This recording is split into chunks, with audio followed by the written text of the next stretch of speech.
This is 5 Minute Feng Shui, episode 70, Regaining Control of Your Life. Welcome to the 5 Minute Feng Shui podcast, where each week I talk about how to move energy and make money.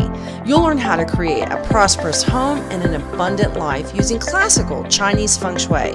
I'm your host, Katie Weber, publisher of the Red Lotus Letter, Feng Shui Easing for Wealth. Each week, I'll cover Feng Shui topics that can help you improve your life, share inspiring stories, and always end with 3 easy-to-implement Feng Shui tips that you can put to work right away, and usually in about 5 minutes. Now let's get started on the 5 minutes that could change your life.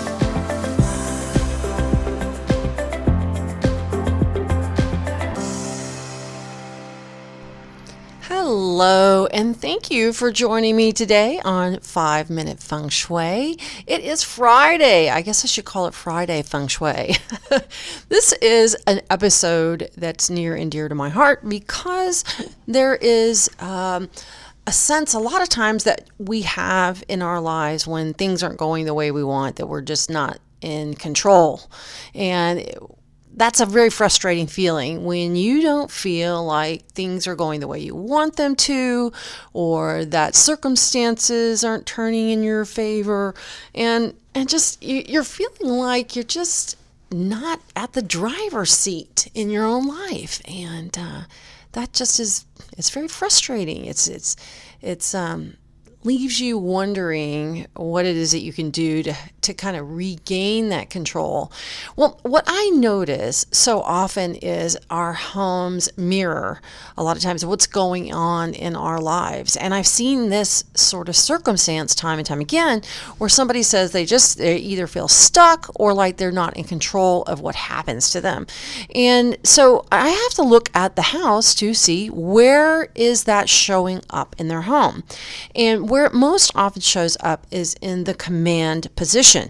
Now, this is often referred to in Feng Shui as a way to explain the placement of a bed or a desk. And usually in the bedroom, most of the time we talk about that bed or desk command position. And what we have is a bed or desk that's placed on the wall opposite the entrance to the door of the room.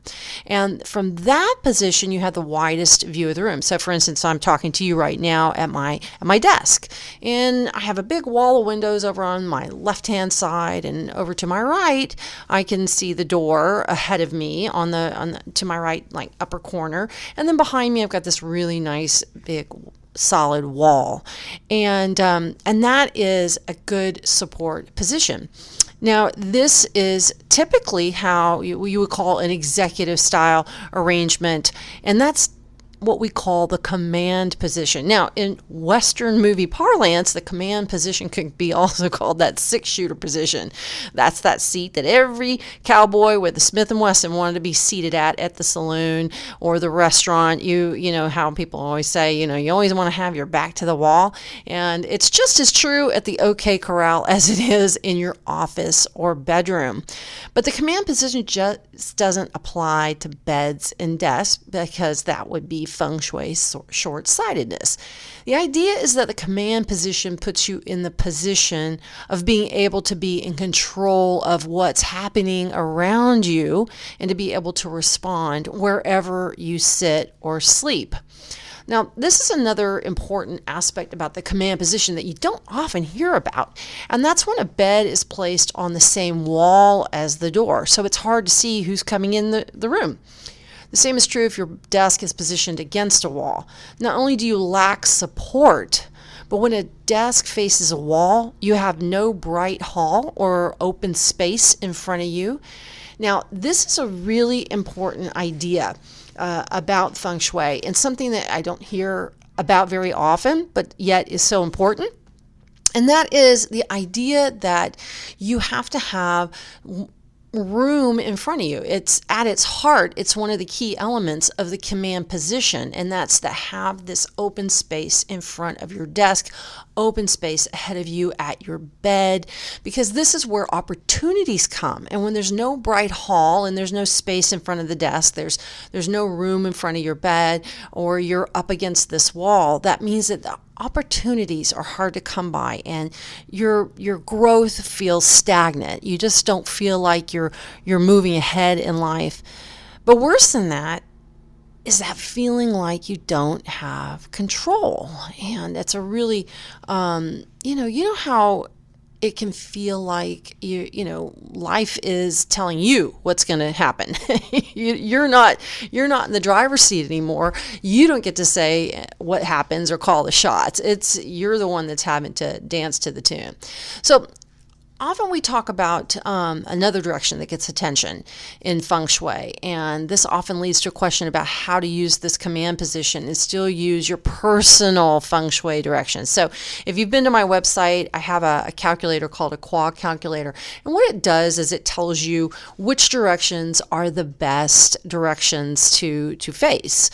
So which ones are your success directions, your love direction, your personal growth direction. But too often, what I find is once somebody knows that, the focus then becomes on sleeping or working and trying to position the bed or the desk in a way that taps your success direction for wealth or romance or whatever direction. But you want to make sure that your directions are tapped. But this is what's important to understand.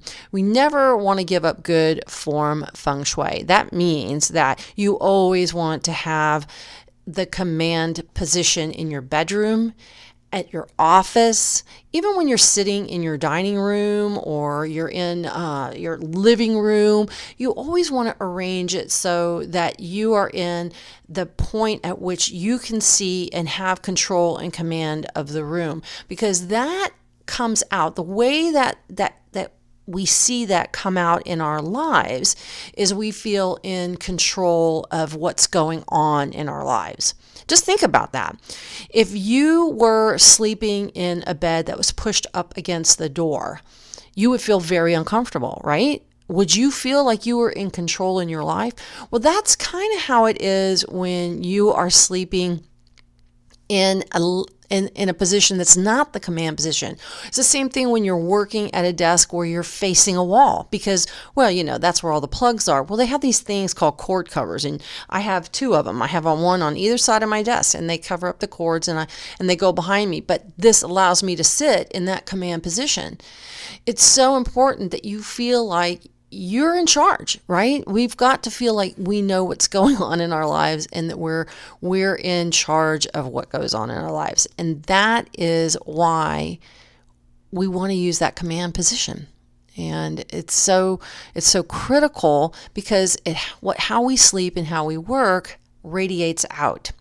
So let's talk about some examples. I always like to share stories of things that I've seen and clients I've worked with where these sort of scenarios come up. So for instance, it's really important for children to be in a command position because it can foster insecurities when they aren't placed and aligned, the bed isn't aligned correctly. This so often happens with babies. Parents will often put the crib in line with the door because they can just walk down the hallway and just look right in the door and they can see the baby. Well, would you want to sleep right up against the door? It's so vital that a baby feels really secure and they feel taken care of, and they feel like they are not in this sort of energetic pathway, which is when you have the bed lined up with the door, that can do that. And it's also hard on their health as well. So you always want to make sure that a crib is placed the same way a bed would be placed. Now, children always need to be in a position in their bedroom where they are in the command position always. That's really important in their bedroom. But when it comes to the dining room table, we always want to make sure that the parents are in the command position, which is the seat that's furthest from the entrance, because that puts the parents in control of the family and helps exert their parental authority. Now, I know that sounds very old-fashioned, but I do think I am old-fashioned, truthfully. Feng Shui is old-fashioned in many regards. I do think it's really important that children feel like, hey, there is somebody in charge. While it's great that, I think you definitely want to have a democracy when it comes to where are we going to go for family vacation, and, kids get to vote Disney World and that kind of thing. It's so important, though, that the parents are parents and that kids have that security that they're in charge. So when you're sitting at the table with your kids, it's a great idea that the parents are in the seats that are in more of the command position. So when it comes to arranging beds and cribs for kids, really, really critical. Now, one time I had a client who had a problem with, she had two older teen boys. Well, these teen boys were kind of the star and the of the family, the stars, and they had parents who bent over backwards to make them happy and to give them everything they wanted and do everything for them. But what happened was these kids ended up kind of running the roost, and the parents called me in to talk about their feng shui, but they were also confided that they felt like their kids were not living up to their expectations. They didn't want to work, they didn't want to go to school, they just sit around all day watching TV, smoking cigarettes, just really not accomplishing. And when I started looking around, I noticed that every place in the home where the kids were always in the command position.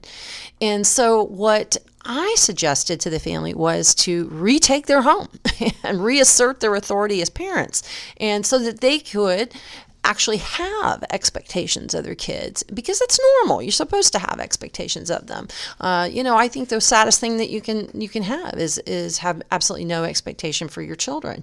I have my own son has Asperger's, and raising an autistic child is it's real easy when you have a special needs kid to say, oh, they're special needs, he can't do that, and not to have an expectation. And trust me, I had a lot of therapists, I had a lot of school teachers, I had a lot of educational specialists who told me that my expectations were misplaced, they were wrong. And I said, no, he's a kid like any other kid, and I'm going to have expectations of him, and I want him to learn to do things just like any other kid, and I'm going to have the same expectations of him as any other kid.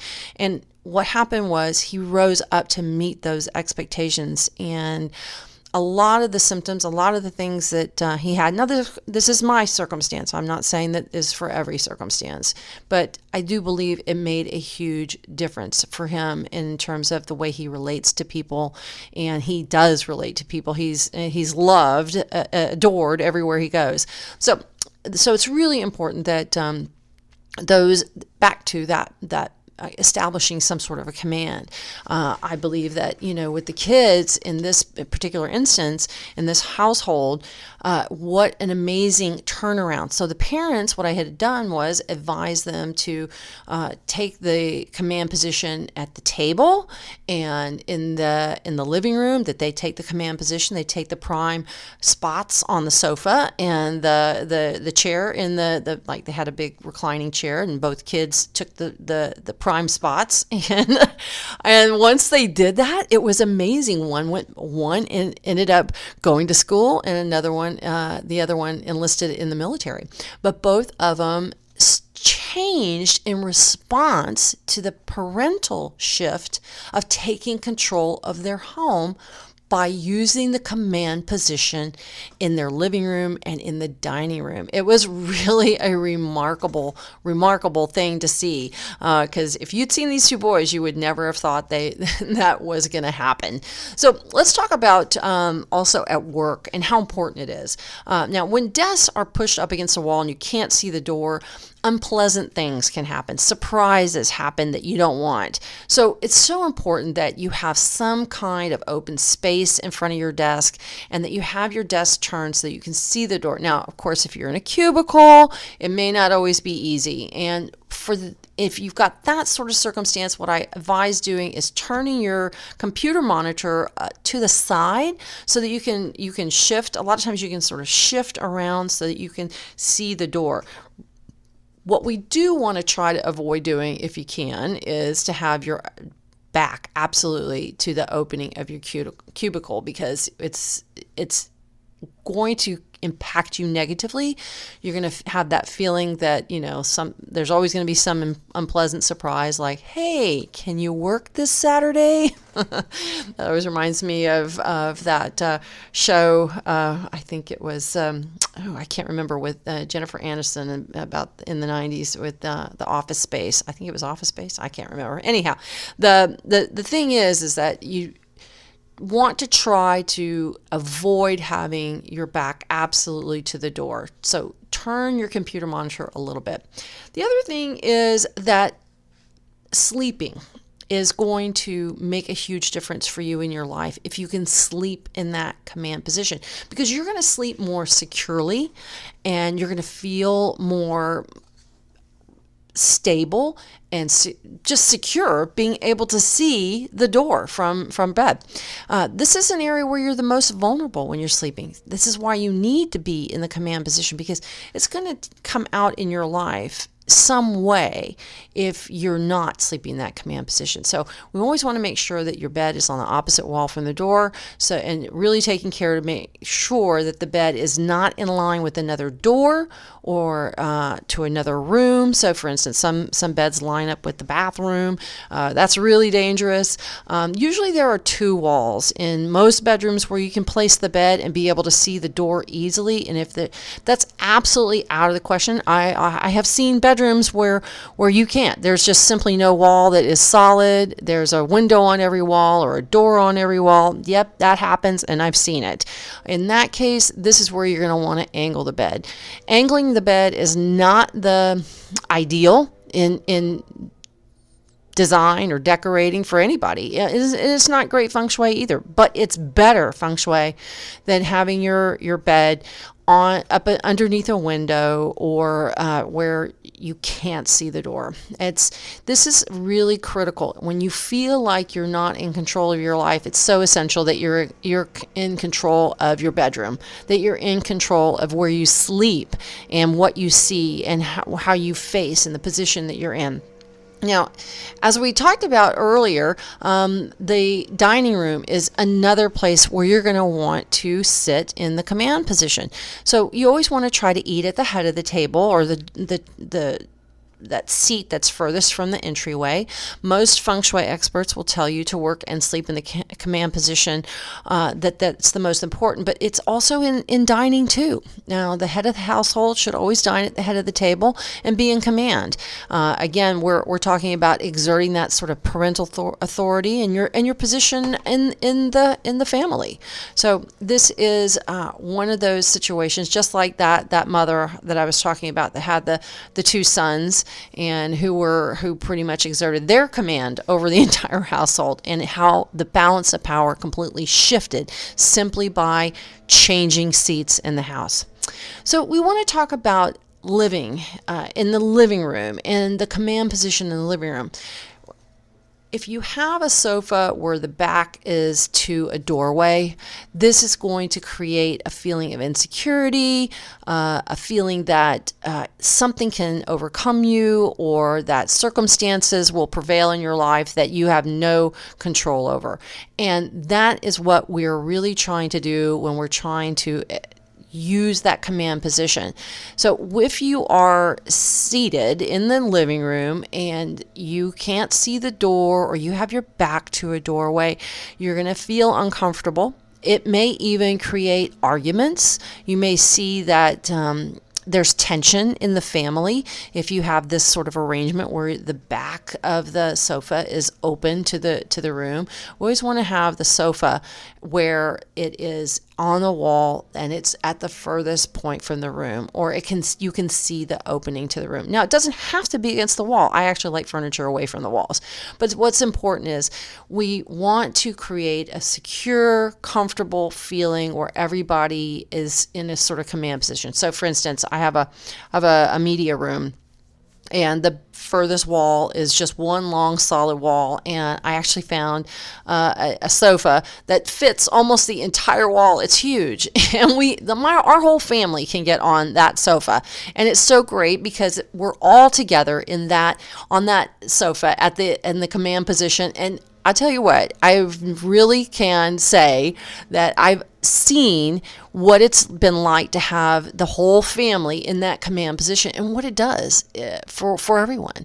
It's amazing in terms of how everyone gets along. I've never seen us be happier in a room as we are in this particular room.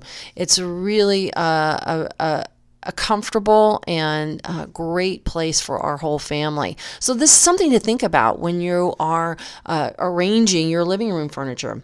So when you're thinking about, I'm just feeling like I'm at the mercy of life, or my circumstances have changed so much that I don't know what's going on, go and look around your home, look at your office, and see where you can find those areas where you're not in that command position. And retake that command position, reassert that control. Maybe that's in the dining room. Look at your dining room table. Look at your living room furniture. Look at your desk and bedroom. See where are they arranged so that there is a good, stable support system behind you with a nice solid wall behind the bed where you can see the door easily. So there you go. Getting control back in your life by assuming the command position wherever you sit and where you sleep and where you work. All right, so I'm going to leave you with 3 tips as always, and that's 3 quick reminders about getting control back in your life by exerting the command position in your home and office. Number 1, always sleep in the command position. That's where you have a nice solid wall behind you and you can see the door ahead of you. If you don't have a nice solid wall behind you, maybe you have a window. Put a nice heavy solid curtain behind the bed so that it kind of mimics a wall. That's a really easy fix and a great way to give you that feeling of support so that you can also see the door to the room easily. Number 2, get that desk back in command. If you are a home office worker, you are a solo entrepreneur, turn your desk around and turn your business around, turn your life around. It's amazing what that can do when you pull your desk out into the room executive style. How many CEOs of how many Fortune 500 companies would you imagine have a desk that's shoved up against a wall? None. Absolutely none. So make sure that you work to get your desk turned around. Now, if you're in a cubicle, do what you can to move your computer so that you can see the monitor. It's to the side. Just make sure that you don't have the opening absolutely at your back. Number 3, sit in command. No matter where you are, whether at a restaurant, your living room, or your dining room, always put yourself in that command position, which is the seat that's furthest from the entrance. So there you go. You've got 3 tips to put you back in command and in control of your life. Thanks so much for listening, and I'll talk to you on the next episode of 5-Minute Feng Shui. Thanks for listening to 5-Minute Feng Shui today. The Year of the Rat is coming, and I want to share with you where you can find money, love, and opportunity in 2020. And it's all in my annual Feng Shui Forecast, the Success Pack. You get a full year of in-depth Feng Shui details about how to use the energy of the year for success and prosperity. That's because every year we're showered with a Roman candle of opportunities for money, abundance, love, and opportunity. You just have to know where they are. And my Year of the Rat Feng Shui Success Pack includes all the details for every house and every zodiac sign. You also get this year's lucky clothing, handbag, and wallet colors. So be sure to go to redlotusletter.com/rat for all the details on the Year of the Rat and how to make this year the year of your dreams.